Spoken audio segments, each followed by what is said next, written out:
Welcome to Colliers Pittsburgh Science Spotlight for our third quarter newsletter. I'm with Evan Facher, who is the Vice Chancellor for Innovation and Entrepreneurship and Director of Innovation of the Innovation Institute with the University of Pittsburgh. Evan, I really appreciate your time today and the insight that you're going to provide into life sciences in our region. And more importantly, really appreciate the commitment that you've made to the University of Pittsburgh and our region at large. Before we get started, did you want to say a few words about your role at Pitt and your background? Sure. I appreciate that, Ed. I appreciate the opportunity to talk with you today about some of the exciting things that we're doing and then just the region in general, because there's certainly a lot of positive momentum that we see. So I've been here at Pitt about seven and a half years now, working all of the time I've been here. It's been in this organization. Prior to that, I spent 15 years in the life sciences industry, half of that time in small biotech companies and half of that time in large pharmaceutical companies. So I've been fortunate enough to see everything from early stage business development partnerships and fundraising through large scale public company acquisitions.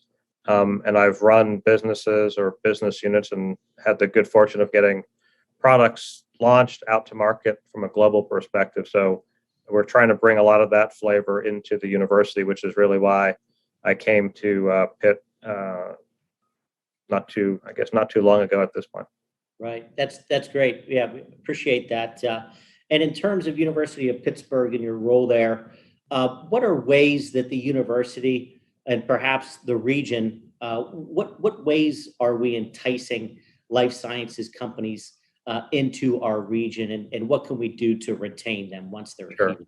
So I think the foundation of a lot of that is based on the sheer amount of innovation that's happening in this area. So when you look at the area of Oakland where we're located, it's where CMU is located, it's where UPMC is located. It's basically a 1.7 square mile area. Over 30% of the university research for the entire Commonwealth of Pennsylvania is located in this small area. Wow. And a good majority of that is life sciences based. So Pitt is fourth in National Institutes of Health funding. We're with UPMC, we're the largest academic medical center in the United States. So when you think about what we're trying to do, one of the things that we're doing is just how do we continue to grow the research base, because that's where all the new exciting ideas are coming from. And that's one of the, kind of when we look at growth of regions, it's kind of the table stakes that you need to be able to have those early stage opportunities and those ideas that get those companies, those larger companies and smaller companies excited about locating to where we are. I think we've seen a good example of that in the autonomous driving, vehicle driving segment, the AI segment, the robotics segment, where 20, 30 years ago, we were starting in that space. And now you have large companies lining up and down the strip to focus in those areas. And it's a matter of how do we duplicate that in the life sciences side. And the basis of it is just having more unique, exciting ideas than most other regions have access to. And I'm sure we'll get there over time, the way that technology, AI, and robotics, like you said, has blossomed in our region. Along those lines, what do you think the best attributes are for the Pittsburgh region currently? It may be drawing some of those companies into our region now. Currently. So I think what we've historically had was certainly the great research on the laboratory side and the clinical research. But what we've been starting to see over the last number of years is, I'll say, the translation of those ideas, that research, that science into early stage companies or into partners that can take those ideas and make them into products or services that can really benefit mankind, benefit society. So on that spectrum, we're starting to get better at that translation of those ideas. In combination with that, we're also starting to see some early stage real estate development that will allow those companies to find places to be, large companies and small companies as well. And we're starting to see the services being provided by economic development organizations in the region to help the large companies find places here to help the small companies grow so that they can become those larger companies over time. So we are starting to see that shift, that evolution from just the focus on how do we do the research and how do we come up with the great ideas to how do we translate those ideas and help them grow. Sure, sure. And I know on the commercial real estate front, Colliers, we've certainly seen a lot of investors looking at the Pittsburgh region as an opportunity. Wexford Life Sciences is a perfect example. And the Brookings Institute report in 2017 obviously was a game changer. But, from an investment in terms of real estate, it's great to see outside companies now looking at Pittsburgh in terms of wanting to provide more product for what those types of companies need in terms of lab space and so forth.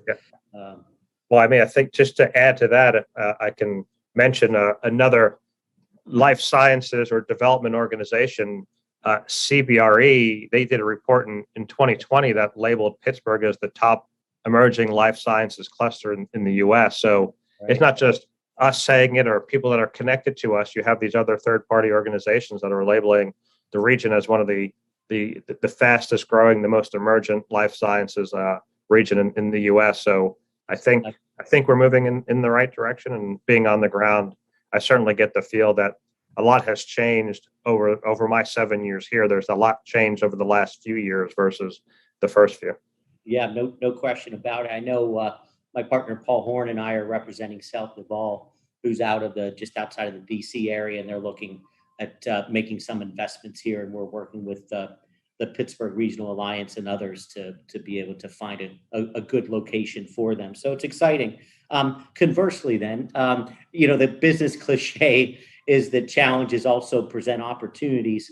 What do you think the biggest hurdles or challenges are currently for Pittsburgh and our region related to life sciences? I think there's a couple. One of them is, we talk about this development that's happening. It still has to happen. So we have some shell space that's being opened up that's in the process of growing. I don't know that we have enough of the right space just yet. It's coming. It may be a year or two down the road. So there's the real estate is moving in the right direction, but you certainly know better than I. We can't put up 250,000 square feet of wet lab space overnight. It takes a little bit of planning, right? I would say the other thing that has been a challenge or kind of the opportunity is getting that early stage capital used to the fact that Pittsburgh is doing things outside of just the pure tech space. Okay. So money coming into life sciences looks different than money going into the autonomous vehicle segment. The return on investment looks different. The time horizon to payback looks different. So it's getting people that have that capital used to the fact that the opportunities are here, but getting comfortable that that's a very different kind of investment life cycle than they've been used to in the region. Yeah, no question about it. And I think that it will take some time for those investors to get used to that type of a cycle. You're 100% right.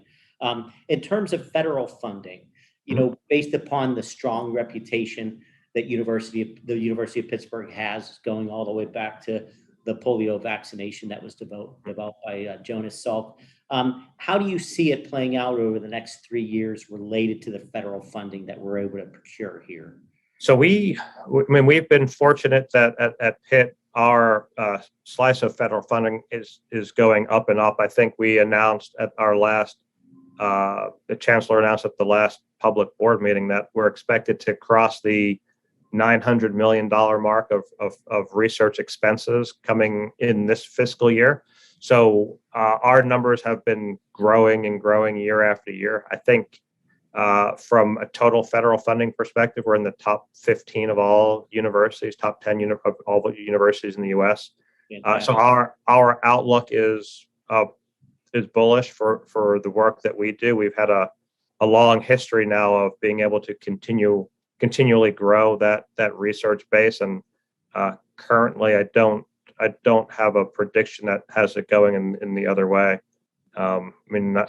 $900 million is a decent amount of money to do a lot of really exciting world-changing research. Right. We have to believe, with the pandemic and the focus put on that type of research that does take place already at Pitt, one would believe that that focus will continue moving forward. So those funds should be there. So that's really good to hear. And going back to what you said related to AI and the technology-based companies that are really blossoming in our region, it's such a great relationship between Pitt and CMU in terms of working cooperatively. And I really believe that that's unique to our region. So it's not so much a question as it is a statement, and that really does, don't you believe, bode well for our region moving forward?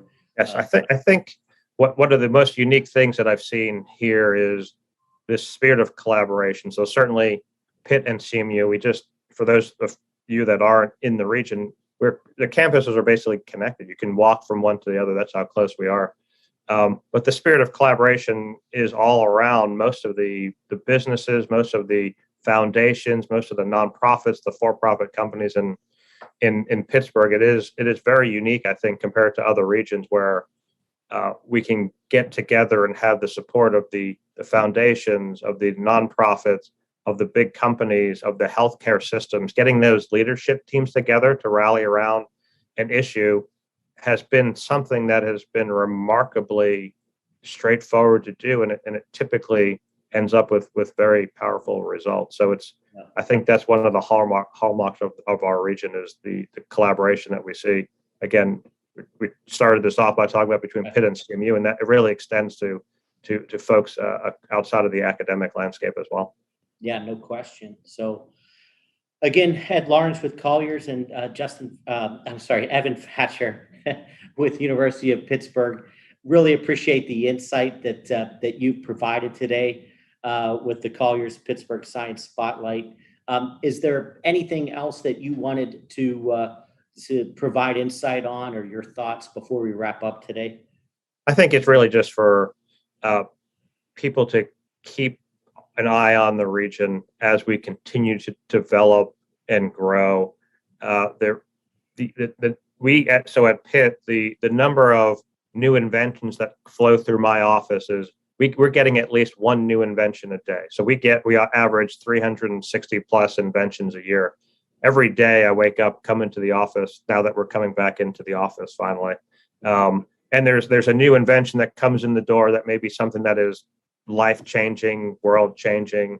And we're excited about taking more of those opportunities in our region, growing them so they can have those intended societal benefits. So as we continue to do all the stuff that we're talking about, it's going to really change the face of the Pittsburgh region and elevate it to a different level. Fantastic. Well, again, really appreciate your time, Evan. It's been a great discussion, and keep up the great work at the University of Pittsburgh. Very, very proud to have your university here in our backyard. You're doing great work. So again, appreciate your time, and you take care and be well. All right. Thanks, Ed. Good speaking with you.